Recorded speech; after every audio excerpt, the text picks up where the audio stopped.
আসসালামু আলাইকুম, কেমন আছেন সবাই?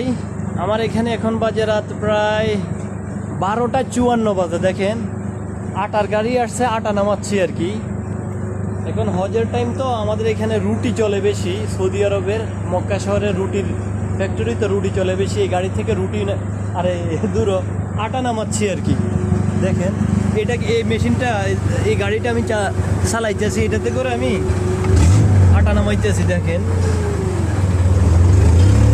এটা দিয়ে উপরে উঠাই, এটা দিয়ে দেখেন আমি কেমনে এখন আপাতত এক হাতে গাড়ি চালাইতেছি। দেখেন আসলে কি যে কমু।